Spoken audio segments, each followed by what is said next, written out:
Legyen a múzeum mindenkié, játékos tárlatvezetés és vizuális foglalkozás családoknak.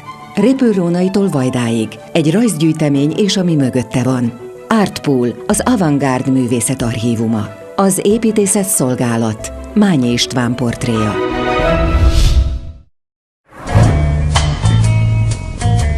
Ki gondolná, hogy a Liszt Ferenc tér egy régi polgári lakása művészettörténeti kincseket rejt? Pedig így van. Itt működik a Klanicai Júlia és Galántai György által 1979-ben létrehozott, ma már a Szépművészeti Múzeum égisze alatt működő Artpool Művészetkutató Központ és Archívum, melynek előzménye az a balatonboglári kápolna műterem volt, ami a 70-es évek elején a tűrt vagy tiltott avantgárd művészet központja, egyúttal a kulturális rendszerváltás bölcsője lett. A Mila Repa verzió! Ez a kis bejárati rész egyben a videóarchívumunkat is tartalmazza, ami szintén nagyon fontos, mert az összes korabeli videó VHS felvételt is már digitalizáltuk, és ezen kívül pedig folyamatosan gyűjtünk, főleg cserével művészektől videóanyagokat. Meg semmi, meg semmi, meg semmi. Ez a legnagyobb termünk, ez volt eredetileg kiállítótér, és aztán ez lett maga a kutatótér, ahova a kutatókat is fogadjuk, és az itt található könyvek, azok az általános művészettörténeti irodalom, konceptuális művészet, a fluxus, a videó, a hangköltészet, vizuális költészet.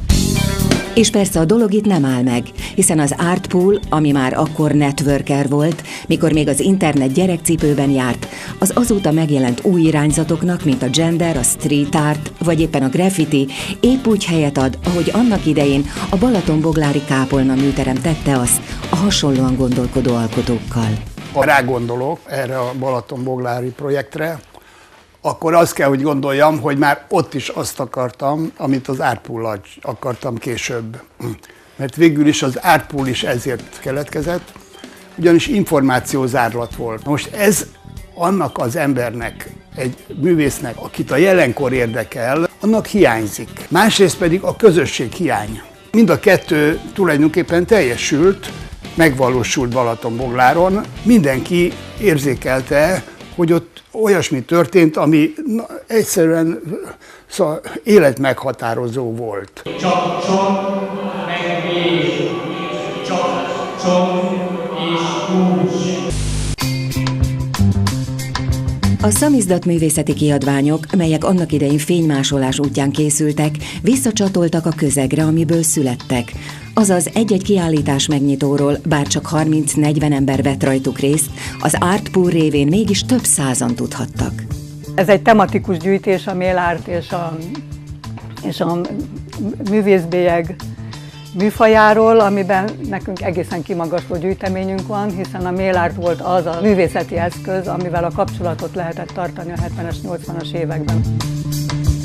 Az Artpool, mint kommunikációs és művészeti cserecsatorna motorja, mindig is Galántai György volt, de aztán, ahogy az a legjobb dolgokkal általában lenni szokott, a gyűjtemény egyszer csak elemelkedett alkotója kezétől, és elkezdte önmagát építeni, fejleszteni, dúsítani. Akkor, amikor Magyarországon például ő és a hozzá hasonlóan tűrt és tiltott művészek nem állíthattak ki, akkor ha sikerült a nemzetközi művészeti hálóba bekapcsolódni, ami alapvetően a postai kapcsolatokon keresztül ment, akkor azért folyamatosan lehetősége nyílt arra, hogy hozzászóljon aktuális művészeti kérdésekhez, mert a mélárt kiállítások azok kifejezetten ilyen tematikus kiállítások voltak. Mindenki ad a másiknak, és mindenki csak azt érzékeli, hogy kap. Úgy lehet kommunikálni, hogy nyíltnak kell lenni. És minden tudást oda kell adni a másoknak, és ők is odaadják az összes tudásukat nekem.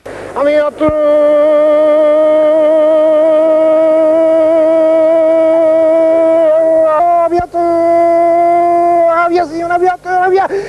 Következő zenei töredék igazi múzeumi darab, pedig nem régi. A Nekrofilia koncertről származik 1972-ből.